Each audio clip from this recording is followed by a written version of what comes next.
Bonjour à toutes et à tous, bienvenue. Si vous nous rejoignez tout juste, si vous étiez déjà là pour l'invité de la matinale, restez confortablement installés. On va pouvoir retrouver le plus de l'info, la chronique asso et puis bien évidemment votre extrait du jour. Ça, c'est tout ce qui va vous attendre pour ce matin. D'ailleurs, je vous détaille un petit peu le sommaire. Le matin avec nous, eh bien, c'est d'abord l'actualité. L'actualité, nous vous proposons de découvrir le nouveau dispositif de l'association Vista pour aider les jeunes en situation de grande précarité. L'association organise des séjours humanitaires à l'étranger pour qu'ils puissent trouver leur voie, tout simplement. Le mardi, comme je vous le disais, c'est aussi le rendez-vous avec l'association. Et aujourd'hui, on sera sur la côte à Saint-Hilaire-de-Riez.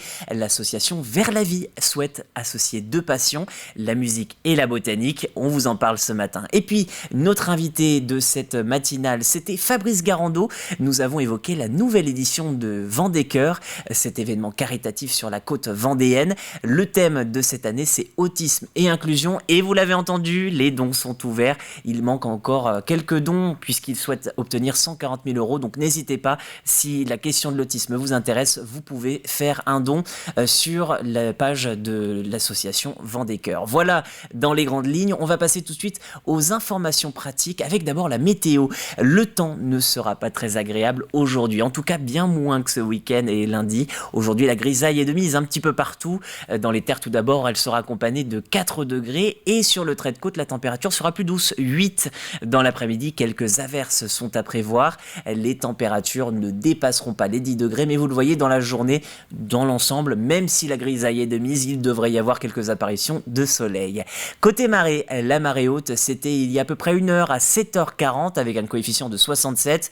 Et forcément, ces coefficients, ils sont actuellement en train de redescendre. Le prochain coefficient sera de 60 pour la marée haute à 19h48. Et puis du côté de la marée basse, il y en a une de prévue aujourd'hui, elle est à 14h21. Enfin, restons sur les côtes pour le point sur les marchés.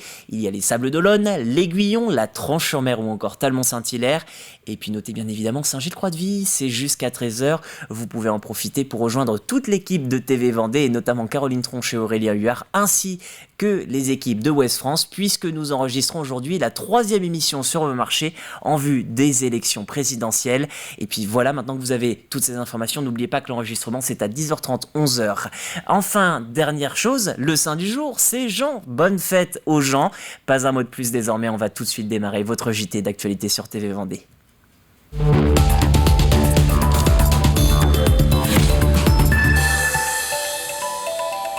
Et à la une ce matin, cette initiative pour aider les jeunes en situation de grande précarité. Pour aller plus loin dans leur accompagnement, l'association Vista, anciennement Passerelle, a créé des séjours humanitaires en incluant ces jeunes. Une manière de les impliquer et de les faire réfléchir sur leur situation. Grâce à ce dispositif, 5 jeunes sont partis en Arménie en septembre 2021. Alix Lanos a assisté à la présentation de leur film. Pour Fatima, Maeva et Will, c'est un moment important. Devant eux, le film réalisé pendant leur voyage humanitaire en Arménie. Et autour d'eux, les financeurs, bénévoles et salariés de l'association qui les ont aidés à mener ce projet à bien. Un séjour dit de rupture pour ces jeunes adultes en grande précarité. Il y en a qui ont des problèmes de justice, d'autres d'addiction, d'autres de santé, d'autres de retour à l'emploi, une très forte démobilisation et démotivation.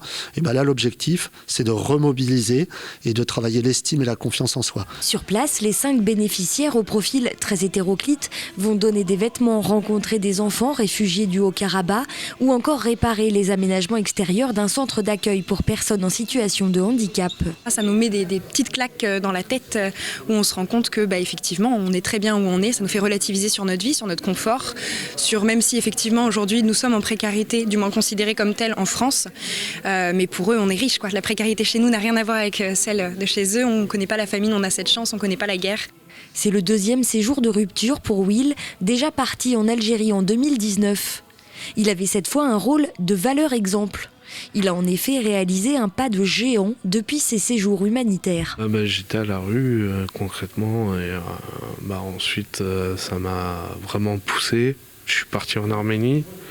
J'ai vu que la soudure, ça me plaisait parce qu'on a fait de la soudure, on a même manipulé les tôles. J'ai pu avoir un logement, travailler. Aujourd'hui, Will a repris une formation de soudeur et il a surtout repris confiance. Derrière ce projet novateur et expérimental, il y a Patricia, éducatrice au SAMU social. Moi, je ne crois qu'en la valorisation des jeunes pour la réussite. Et que si on les met aux commandes, ils sont capables de faire des grandes choses. Et en fait, en partant là-bas, ça le leur prouve. Et en rentrant, quand ils rentrent, ils se disent, nous on a la CMU, on peut se faire soigner. Nous on a la chance, il y a des formations qui sont rémunérées, on peut les faire. Allez, on s'y met. Et puis on les suit encore après. On les lâche pas comme ça dans la nature. Quelques mois après le voyage en Arménie, les participants sont tous en formation et avec un toit sur la tête. Un nouveau séjour de rupture avec un autre groupe est déjà prévu, toujours en Arménie, en février 2023. Et puis toujours à propos de solidarité, 24 artistes se sont réunis pour la 20e édition d'Artistes de l'Espoir. Cette année, les plus de 8 000 € récoltés sont reversés à l'association Loisirs Pluriels. Elle permet aux enfants porteurs de handicap d'avoir accès à des activités. Outre la satisfaction d'aider, les 19 peintres et 5 sculpteurs font également découvrir leur travail aux visiteurs. L'objectif, c'est de soutenir une association, mais aussi, vous avez compris, soutenir les artistes. Vous imaginez que depuis 2 ans, les artistes ont pour certains un peu de mal. Les expos se sont rarifiés et aujourd'hui, les artistes ont besoin d'être visibles, ils ont besoin d'être exposés et on participe quelque part à leur rendre cette visibilité. On a un rôle, en tout cas, d'éducation de la population, de leur ouvrir les yeux. C'est pas forcément instinctif aujourd'hui de la part de tout un chacun de venir spontanément dans une expo. Et on se sert un peu des enfants, des écoles qui visitent toute la semaine pour que les enfants reviennent le week-end avec leurs parents et c'est ça qui est intéressant. Vous le savez, le 8 mars, c'est la journée internationale des droits des femmes. En France, il reste du travail, notamment dans le monde de l'entreprise. Alors pour se serrer les coudes, Audrey Guilbeault et Claire Matillon ont créé le Café des entrepreneuses. L'objectif, accompagner, aider les femmes chefs d'entreprise ou qui souhaitent se lancer. Pour ça, 2 réunions ont lieu chaque mois. Alors, pour passer outre ces freins, nous, on aide surtout au niveau des ateliers et des événements. Par exemple, les ateliers, ça va être sur la peur de l'échec, mais la peur de la réussite aussi. Comment surmonter au maximum le syndrome de l'imposteur, même s'il est toujours là, quoi qu'il arrive. On a un prochain atelier qui arrive en avril sur un atelier œnoloudique. Donc là, ça part d'un constat où, par exemple, au restaurant, les femmes ont tendance à laisser un petit peu le choix aux hommes par rapport au vin. Donc là, ce serait prendre le dessus et les initiatives pour le choix du vin aussi au restaurant. En bref, Geneviève Darrieussecq, la ministre déléguée auprès de la ministre des Armées, était en visite hier après-midi en Vendée. Elle a rencontré les élèves de la classe de défense du collège Saint-Exupéry de Belvigny. Plus d'informations à venir dans nos prochaines éditions. Et puis toujours brièvement, à noter de nouvelles mesures de protection face à l'influenza aviaire. Autour des zones touchées dans un rayon de 5 km, les élevages de volailles vont être dépeuplés. Les mouvements et remises en place de volatiles sont également interdits. Le ministère appelle à une vigilance renforcée des professionnels, mais également des particuliers, alors que près de 500 000 animaux ont déjà été abattus. En Vendée, 58 foyers ont été confirmés au 4 mars dernier, 58 contre 9 le 24 février. Éducation, avec ses portes ouvertes, c'était le week-end dernier, celle du campus universitaire de la Courtésière à La Roche-sur-Yon. Les différentes offres de formation étaient expliquées aux intéressés grâce à la présence d'étudiants, de professeurs et l'organisation bien évidemment de conférences. Ils ont clairement besoin, il ne faut pas oublier que ce sont des lycéens, ils ont eux aussi vécu les cours à distance pendant 2 années, ils ont vécu la difficulté de devant un écran en permanence, l'absence de contact aussi direct avec leurs enseignants. Donc pour nous c'est particulièrement important de les avoir ici, face à nous, de pouvoir répondre à leurs questions particulières, ce qui était un petit peu plus difficile en visio, et puis qu'ils prennent connaissance aussi avec les lieux. On a un campus ici qui est très agréable, à taille vraiment humaine. C'est important pour eux aussi de voir qu'ils peuvent se sentir bien ici, et ça en visio évidemment on ne l'avait pas. Et dans le même temps, un partenariat a été signé entre l'antenne du droit de l'université et le tribunal judiciaire de La Roche-sur-Yon. À l'image d'une convention similaire déjà mise en place à Nantes, l'objectif de ce partenariat est de faciliter l'accès au stage des étudiants et de renforcer les échanges entre juristes professionnels et aspirants juristes. On est sur des années où il y a beaucoup de postes au concours par rapport à plusieurs dizaines d'années en arrière où on avait restreint considérablement les recrutements. Donc les magistrats aussi sont en recherche de de susciter des vocations. Donc, même quand on est étudiant en droit, on apprend ce qu'est un tribunal, une cour d'appel, etc. On connaît en théorie les juridictions, mais après comment, très concrètement, fonctionne au quotidien un tribunal, voilà, ça il faut être dedans pour bien voir les enjeux aussi pratiques de toutes ces fonctions. Et avant de refermer ce journal, une idée de sortie pour ce week-end. La Vie d'ici interprétera au Sables d'Olonne un spectacle d'environ 1h15, nommé Histoire d'un Vendée Globe. Il est inspiré, comme son nom l'indique, de la dernière édition de la course au large. Au programme, une vingtaine de chansons. Pierre Dalicieux est allé assister aux répétitions. Le Vendée Globe, un thème inspirant pour ce groupe de 3 copains. Un spectacle lui sera consacré. Une idée qui a fait son chemin lors de ce dernier tour du monde si particulier. C'est un Vendée Globe qu'on a suivi déjà parce qu'il y avait le Covid, donc on était un peu enfermés chez nous et ça s'appelait le voyage. Et en voyant arriver les premiers, le deuxième, le troisième, puis petit à petit en les voyant tous arriver, je me suis dit mais en fait il y a plein de choses à dire là-dessus et j'ai eu envie d'écrire. Et je me suis mis à écrire une chanson, 2 chansons. J'ai repris un texte d'Armel Tripon qui est un des skippers que j'ai reversifié pour remettre en chanson. Et puis du coup là je me suis dit j'en ai 2, 3, 4. Puis très vite je me suis dit allez on tente l'aventure d'écrire un spectacle là-dessus. Donc voilà, au départ je visais 40 minutes, une douzaine de chansons, puis en fait on est arrivé à un spectacle entier d'une vingtaine de chansons d'1h15. Répétition générale avant une première représentation dans quelques jours et un stress qui commence à s'installer. Un track qui est un peu normal, mais en même temps c'est un track qui normalement donne aussi une certaine énergie. Pour celui qui a écrit les textes, la pression est d'autant plus importante que dans la salle peut-être un ou plusieurs skippers pourraient être présents. J'ai contacté l'organisation qui a invité les skippers, donc c'est-à-dire que ça, pareil, le jour où il y aura les skippers dans la salle, ce sera un petit peu, enfin, même s'il y a un skipper dans la salle, ce sera déjà tout de suite plus stressant. Et après, le spectacle, je l'écris sans savoir la vie qu'il aura. C'est-à-dire qu'on sait pas une commande, on n'est pas venu me chercher, donc du coup, moi j'arrive avec mon petit texte, mon petite histoire. Déjà les copains musiciens, ils disent ouais c'est chouette, vas-y on joue avec toi, donc déjà c'est cool. Et après, je sais pas comment les gens vont le recevoir, mais l'important c'est qu'on va le jouer le 12 et 13 mars, donc déjà les copains vont le voir, les skippers qui veulent venir vont le voir, et puis après on verra advienne que pourra quoi. Histoire d'un Vendée Globe, c'est le nom de ce spectacle qui sera joué les 12 et 13 mars prochains au Sables d'Olonne. Voilà pour l'information en Vendée et au plus près de chez vous. Désormais on va s'intéresser aux couleurs du ciel et aux températures. C'est avec Fanny Poirier, la météo c'est maintenant sur TV Vendée. Bonjour à toutes et à tous. Après cette première journée de la semaine ensoleillée, le flux s'oriente au sud et une nouvelle perturbation peu active va circuler sur l'ouest du pays. Le ciel s'annonce donc nuageux avec un risque d'averse ce mardi après-midi. Et justement, on regarde la carte de ce 8 mars. En matinée, bien que le soleil puisse être présent au lever du jour, eh bien le ciel va se couvrir progressivement sur la Vendée et un petit risque d'ondée est également possible, vous le voyez, sur l'Île-Dieu. À noter que le vent se renforce avec des pointes à 40 voire 50 km/h. Quant aux températures, on compte un minimum de 4 degrés de La Roche-sur-Yon jusqu'à Fontenay-le-Comte, 6 degrés pour Montaigu-Vendée, 8 sur le pays des Olonnes et jusqu'à 10 sur l'Île-Dieu. L'après-midi, une perturbation peu active circule sur l'ensemble du département. Le ciel sans nuages et les ondées traversent la Vendée. Concernant le mercure, il est stable, pas très chaud. On compte une moyenne de 10 à 12 degrés, le minimum étant pour La Roche-sur-Yon ou encore les Sables d'Olonne et le maximum Fontenay-le-Comte. Petit coup d'œil aux prévisions des 3 prochains jours. Mercredi, comme la veille, la première partie de journée s'annonce bien ensoleillée, surtout après dissipation des brumes matinales. Puis dans l'après-midi, l'ambiance est de plus en plus nuageuse. Même si quelques éclaircies persistent, le vent reste sensible. Comptez des rafales à 55 km/h. Et puis côté mercure, il est compris entre 3 et 14 degrés. Jeudi, la couverture nuageuse résiste sur l'ensemble du département. À noter que de belles éclaircies sont également possibles. Surtout en seconde partie de journée, les températures remontent, comptez un minimum de 8 degrés au réveil et 16 degrés au plus chaud. Et puis vendredi, c'est une journée mitigée qui nous attend, avec des nuages et une nouvelle perturbation qui circule en fin d'après-midi, apportant quelques averses. Le vent se renforce et le mercure affiche une moyenne de 7 à 15 degrés. On revient à notre mardi 8 mars. Le soleil nous accompagne de 7h30 à 19h01. La mer est peu agitée avec des coefficients de marée de 67 et 60.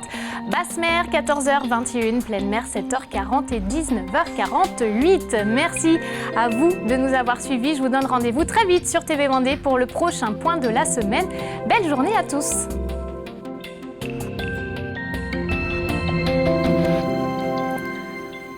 Et à présent, c'est votre plus de l'info au programme ce matin, l'association Le Nid des Aidants.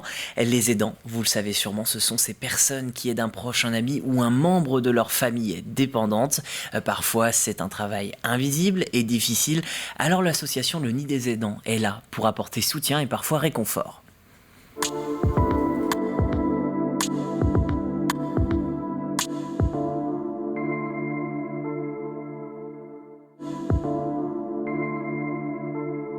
Alors le Nid des Aidants, c'est une plateforme d'accompagnement et de répit. Plus simplement, c'est un dispositif d'accompagnement des proches aidants qui sont au domicile et qui accompagnent une personne en perte d'autonomie ou atteinte d'une maladie neuroévolutive.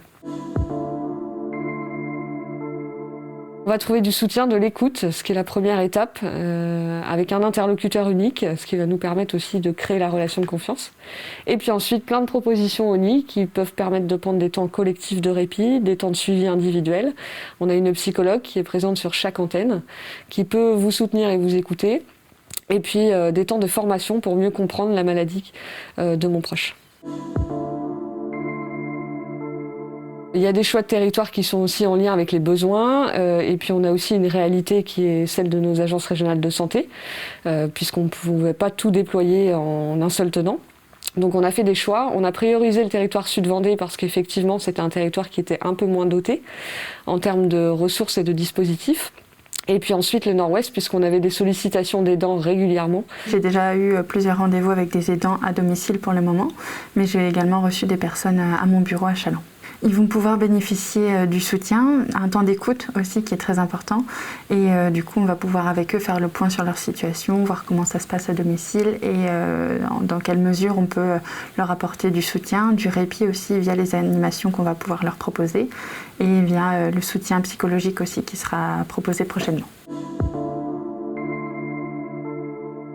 C'est un projet qui a énormément évolué, qui s'adapte. Moi, l'objectif et le leitmotiv, c'est l'adaptation aux besoins des aidants, le travail partenarial. Du coup, ça, c'est aussi quelque chose d'extrêmement important. On travaille avec beaucoup de partenaires, nos collègues du département avec lesquels on est en lien très régulièrement.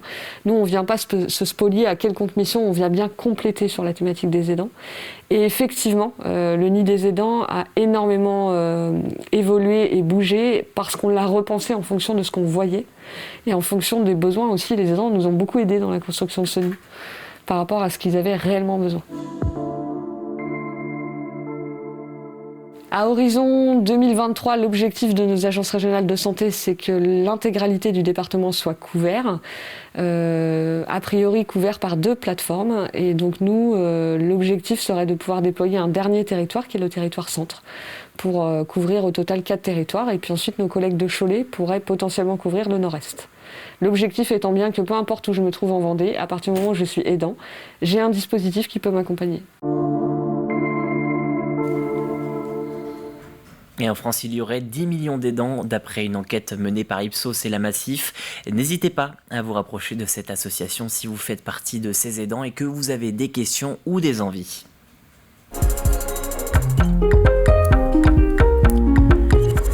Votre chronique association du jour, elle nous emmène au bord de la Villa Grosse-Terre. La Villa Grosse-Terre, c'est à Saint-Hilaire-de-Riez. Là-bas, nous retrouvons l'association Vers la Vie, V-E-R-T la vie. Elle cherche des bénévoles et plus particulièrement des botanistes, mais aussi des musiciens.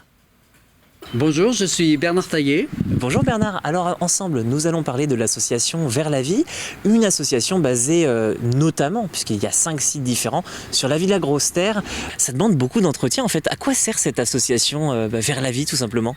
Eh bien Vers la Vie, c'est une association naturaliste et patrimoniale. Naturaliste puisqu'on s'occupe de nature et en particulier de botanique, c'est bien notre originalité, et aussi de jardinage. Et puis un petit peu aussi de faune, en particulier on a quelqu'un qui s'occupe beaucoup des oiseaux et puis un autre des coquillages. Alors vous avez ce beau parcours qui est à notre droite, tout simplement. Enfin la mienne est à votre gauche pour être tout à fait précis. Est-ce que vous avez des besoins donc en termes de bénévoles ? Parce que vous m'avez dit que vous aviez des jardiniers, mais il vous manque des botanistes, c'est-à-dire des personnes qui connaissent bien les espèces locales et endémiques. Oui, alors bien, on apprend tous en faisant. On ne cherche pas forcément des botanistes professionnels, on cherche simplement des botanistes qui ont envie vraiment de connaître de plus en plus les plantes. Et on apprend en faisant, bien sûr. Donc il n'est pas nécessaire d'être absolument au fait de la botanique, il est surtout important d'être décidé à progresser dans ce domaine. Alors il y a déjà ce point-là, et vous cherchez aussi pour certaines manifestations des musiciens, c'est-à-dire qu'est-ce qu'il vous faut ? On accompagne nos sorties naturalistes sous forme par exemple au début, au milieu ou à la fin d'interventions où on reste immobile bien sûr avec nos instruments et nos chanteurs et où par exemple sur ce site on peut chanter la chanson La Mer ou d'autres chansons du répertoire variété classique si on peut dire. Alors on a effectivement 2 guitaristes très performants, mais il nous manque un pianiste, il nous manque un bassiste, un accordéoniste, pourquoi pas un batteur, et tous les instruments qui seraient, par exemple un violoniste, qui serait intéressant d'avoir dans notre groupe. Il est arrivé que des musiciens se produisent derrière le bassin circulaire, donc, alors que les spectateurs étaient tout autour devant, et ça a permis de beaux spectacles déjà. Alors si vous jouez du triangle, de la basse ou de tout autre instrument, n'hésitez pas. De même, si vous avez la main verte et que vous connaissez bien les espèces endémiques, vous connaissez l'association à contacter.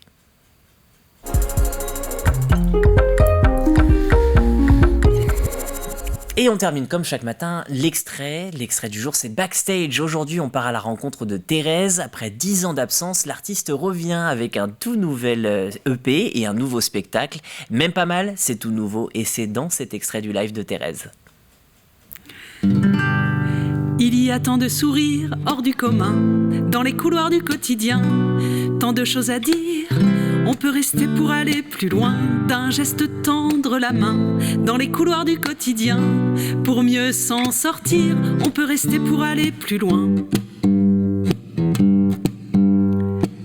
Je pense à la femme battue qui se bat pour fuir, survivre, trouver un toit. La personne handicapée qui touche que 900 balles par mois.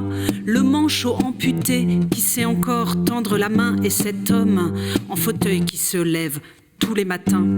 L'enfant placé par l'ASE qui sera à la rue à 18 ans. Les pauvres, les malades, les anciens et les impotents. Tous ceux qu'on abandonne chaque jour dans les institutions. Et ceux qui les accompagnent sans budget ni solution. Les bonnets rouges, les gilets jaunes peut-être, bientôt les cordons bleus, tous ceux qui défendent la couche d'ozone, mais sans faire brûler des pneus. Là où on disque les compense, ignorant les pleurs et les cris, et on touche des récompenses pendant que d'autres sauvent des vies. Il y a tant de sourires hors du commun, dans les couloirs du quotidien, tant de choses à dire. On peut rester pour aller plus loin, d'un geste tendre la main, dans les couloirs du quotidien. Pour mieux s'en sortir, on peut rester pour aller plus loin. Et vous pouvez rester encore quelques instants pour le rappel des titres. À la une, ce matin, nous vous proposions de découvrir le nouveau dispositif de l'association Vista. Pour aider les jeunes en situation de grande précarité, l'association organise des séjours humanitaires. Ils se déroulent à l'étranger et ils doivent permettre aux jeunes de trouver leur voie. 5 sont donc partis en Arménie en septembre 2021. 8 000 € récoltés par les artistes pour l'espoir. L'édition de cette année accueillait 5 sculpteurs et 19 peintres. L'argent est reversé à l'association Loisirs Pluriels. Elle permet aux enfants porteurs de handicap d'accéder à des loisirs. L'antenne de droit de la Courtésière et le tribunal judiciaire de la Roche-sur-Yon annoncent un rapprochement. L'objectif du partenariat, permettre de faciliter l'accès aux stages et formations que vous pouviez retrouver d'ailleurs lors des portes ouvertes, c'était ce week-end. Et puis une drôle d'idée sortie, un concert-spectacle autour du Vendée Globe, intitulé Histoire d'un Vendée Globe. Ce spectacle est à découvrir au Sable d'Olonne avec une vingtaine de chansons menées par le groupe La Vie d'ici. Voilà pour votre rappel des titres. C'est l'heure désormais sur TV Vendée de passer à votre jeu.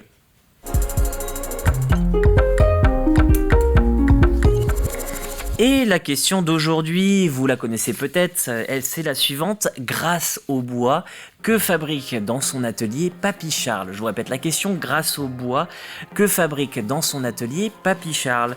Vous avez le droit, comme chaque matin, à un indice. L'indice du jour, puisque nous sommes le mardi, c'est le suivant. Vous en avez toujours besoin au moment où vous n'en avez pas. Je répète l'indice, vous en avez toujours besoin au moment où vous n'en avez pas. Vous avez la bonne réponse, puisque vous savez ce dont je vous parle. Il vous suffit d'aller sur tvvendée.fr dans la rubrique Jouer et vous pouvez pourrez peut-être repartir avec 2 ardoises nomades offertes par notre partenaire de la semaine. Et je vais le dire à ma mère. Donc ce sont 2 ardoises, tout simplement pour écrire, pour vous faire des mémos, pour faire tout ce dont vous avez besoin. Je vais le dire à ma mère, c'est une boutique spécialisée dans les jeux, accessoires et kits de couture pour enfants, donc pour cette marque vendéenne. Voilà pour votre jeu. Je vous rappelle bien sûr que l'invité du jour, si vous souhaitez le retrouver, vous pouvez tout simplement vous rendre sur tvvendée.fr dans la rubrique Actu. Et l'invité, eh bien, c'est tout simplement Fabrice Garando, le président de Vendée Cœur. Et ensemble, eh bien, nous avons évoqué la nouvelle édition, la 4e édition de Vendée Cœur, qui se traite cette année de la question de l'autisme. Il y a bien sûr le rendez-vous de 24 heures de paddle, ce sera au mois de juin. Vous pouvez vous inscrire auprès de l'association qui cherche aussi des dons. Ils sont en retard sur leur campagne, 5 411 € recueillis sur 140 000, et c'est un petit peu en retard par rapport aux 3 autres éditions. Voilà, vous avez toutes les informations de la matinée. Je vous remercie d'avoir suivi la matinale sur TV Vendée. Je vous souhaite une très belle journée et à demain avec Caroline Tronche si vous souhaitez continuer de nous suivre. Bonne journée, bye bye.